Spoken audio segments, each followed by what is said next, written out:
Hello friends, എല്ലാവർക്കും പുതിയൊരു വീഡിയോയിലേക്ക് സ്വാഗതം. ഇന്നത്തെ കഥയിൽ അരുണാണെങ്കിൽ അശ്വതിയുടെ വീട്ടിൽ അശ്വതിയെ തേടി വരികയാണ്. ആ സമയത്ത് ശ്രീകുട്ടിയാണ് അടുത്തേക്ക് ചെല്ലുന്നത്. അരുൺ ശ്രീകുട്ടി ഒരുപാട് കൊഞ്ചിക്കുന്നൊക്കെ ഉണ്ട്. അതിനുശേഷമാണെങ്കിൽ അശ്വതിയുടെ അമ്മ അടുത്തേക്ക് ചെല്ലുന്നു. ആരാണെന്നൊക്കെ ചോദിക്കാണ്. അരുൺ അപ്പോൾ ചോദിക്കുന്നുണ്ട്, അശ്വതി ഇല്ലേ എന്ന്. അമ്മ അപ്പോൾ പറയണ, അശ്വതി ഇവിടെ ഇല്ല, 2 ദിവസത്തേക്ക് ഇവിടെ ഉണ്ടാകില്ല എന്നൊക്കെ പറയുന്നു. അരുൺ അപ്പോൾ പറയുന്നുണ്ട്, എനിക്ക് അശ്വതിയെ കാണണം, അശ്വതിയോട് സംസാരിക്കാനുണ്ട്, 2 ദിവസം കഴിഞ്ഞെങ്കിൽ ഞാൻ വരാമെന്നൊക്കെ പറയുന്നു. ആ സമയത്ത് അമ്മ പറയണ, അശ്വതിയോട് എന്തു പറയാനുണ്ടെങ്കിലും എന്നോട് പറഞ്ഞാൽ മതി എന്നൊക്കെ. അരുൺ അപ്പോൾ പറയണം, ആദിത്യവർമ്മയുടെ പുറകെ നടക്കരുതെന്ന് മകളോട് പറയണം. ആദിത്യവർമ്മയ്ക്കാണെങ്കിൽ ഒരു കുടുംബമൊക്കെ ഉള്ളതാണെന്ന് പറയുന്നു. അശ്വതിയുടെ അമ്മ അപ്പോൾ പറയാണ്, എന്റെ മകളാണെങ്കിൽ ആരുടെ കുടുംബവും നശിപ്പിക്കാൻ ശ്രമിക്കത്തില്ല, അവളുടെ ജീവിതമാണ് നശിപ്പിച്ചേക്കുന്നതെന്നൊക്കെ പറയാണ്. ശ്രീകുട്ടി അപ്പോൾ അരുണിനോട് പറയാണ്, അങ്കിള് ദേഷ്യപ്പെടുന്നത് കണ്ടിട്ട് എനിക്ക് പേടിയാകുന്നെന്നൊക്കെ. ശ്രീകുട്ടി അപ്പോൾ അരുൺ ആശ്വസിപ്പിക്കാണ്, മോള് പേടിക്കണ്ട എന്നൊക്കെ പറയുന്നു. അതിനുശേഷം അരുണാണെങ്കിൽ അമ്മയോട് പറയാണ്, മോള് പേടിക്കുന്നത് കൊണ്ട് ഞാൻ പോവുകയാണെന്നൊക്കെ. അരുണാണെങ്കിൽ വീണ്ടും വരുമെന്ന് പറഞ്ഞിട്ട് പോകുന്നു. പിന്നീട് വൈദ്യനാണെങ്കിൽ ശ്യാമയെ ചികിത്സിക്കാനായിട്ട് വരുന്നു. ശ്യാമയുടെ ബ്ലഡ് ടെസ്റ്റ് നോക്കിയിട്ട് വൈദ്യൻ പറയാണ്, ശ്യാമയുടെ ശരീരത്തിനുള്ളിലാണെങ്കിൽ രാസവസ്തു പോയിട്ടുണ്ടെന്ന്. ശ്യാമ എന്ത് ആഹാരമാണ് കഴിച്ചതെന്നൊക്കെ ചോദിക്കാണ്. സൗണ്ട് പോകുന്നതിന് മുമ്പ് ശ്യാമ അപ്പോൾ പറയുന്നു, പാലാണ് കുടിച്ചതെന്ന്. ശ്യാമയുടെ ആന്തരാവയവങ്ങളെ ബാധിക്കുന്ന ഒരു രാസവസ്തു ഉള്ളിൽ പോയിട്ടുണ്ട്. ശ്യാമയ്ക്ക് ശത്രുക്കളുണ്ടോ എന്നൊക്കെ ചോദിക്കുന്നു. ഏതോ ശത്രുക്കളാണെങ്കിൽ വൈദ്യന്മാരെ വെച്ച് ചെയ്ത പരിപാടിയാണ്. ഇതിന് മറുമരുന്നും ആ വൈദ്യന് തന്നെ അറിയാം.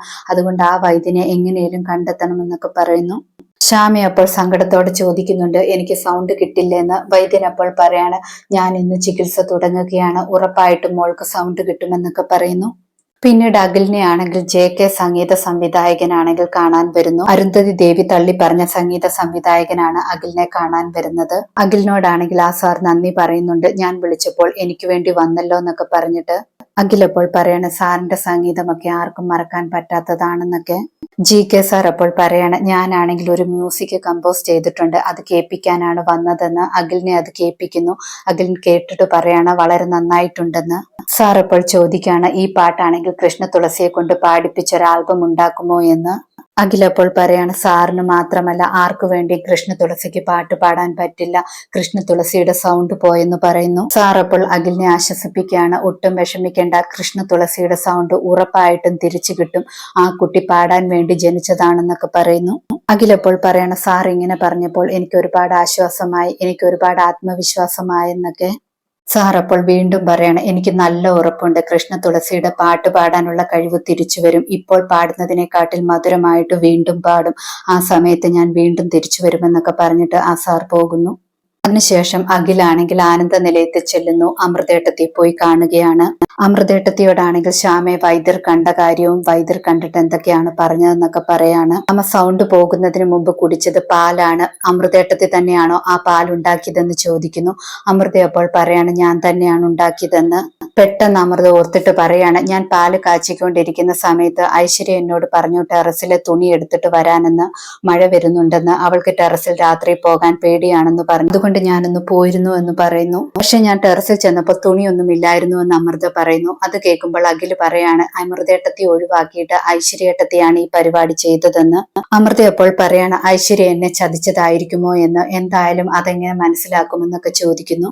അഖിൽ അപ്പോൾ പറയാണ്, എന്റെ ശ്യാമയുടെ സൗണ്ട് കളഞ്ഞത് ഉറപ്പായിട്ടും ഐശ്വര്യേട്ടത്തി തന്നെയാണ്, ആ കാര്യം ഞാൻ ഇപ്പൊ തന്നെ ഉറപ്പിക്കാമെന്ന് പറഞ്ഞിട്ട് അഖിലാണെങ്കിൽ ഐശ്വര്യയുടെ അടുത്തേക്ക് ചെല്ലുന്നു.